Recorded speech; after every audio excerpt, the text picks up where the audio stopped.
I think back to a clear night in the few days between when school finishes up and Christmas Eve. And when a call went out, we're getting everyone together. We'll call this guy Mick. Mick has got his horses all hitched up and ready to draw a load of hay. It should fit about 20, more if there's children.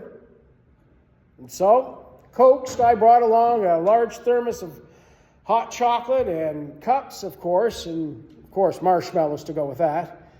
And there was a great big Tupperware of cookies in the middle of that hay wagon for those who couldn't wait till our gathering at the end.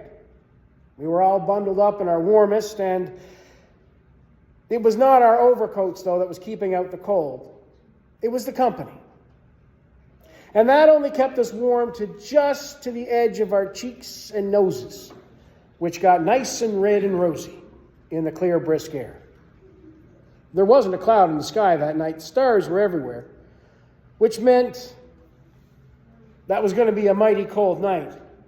Every breath we breathed was a fog of sweet chocolate and peppermint and giggles and, of course, song. Except for the horses, of course, who just trundled along.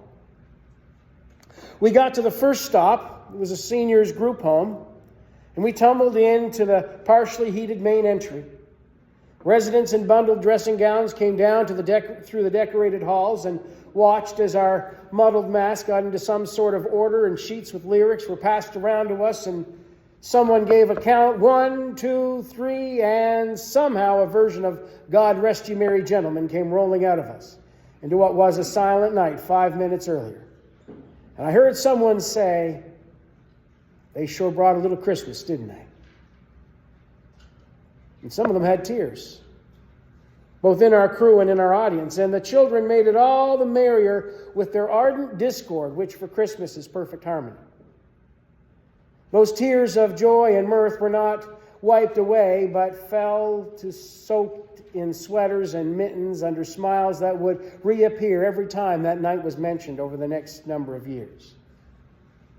And after the chorus was done on "We Wish You a Merry Christmas," we bundled back up and into the hay, crisp and dusted white from the light flurry that was falling from hidden clouds somewhere.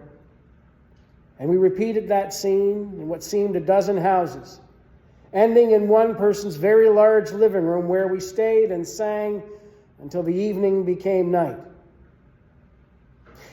And no one that I knew of from that group spoke much of their Christmas gains or their tree treasures or their shopping adventures and misadventures, but we often spoke of the smiles and the different bumps we hit along the road that we thought we were going to lose somebody, and how a perfect snowflake landed on a little girl's nose at one point. Oh, we all remembered that. And the people in the area spoke of how Christmas was shared that night. Not with sermons, not even with readings, but of feelings and friendship and the desire to bring joy and renew a sense of life and community, where we sing the joys of Christmas and celebrate the good news in song, and remember that this is a joy that we are meant to share all the year long.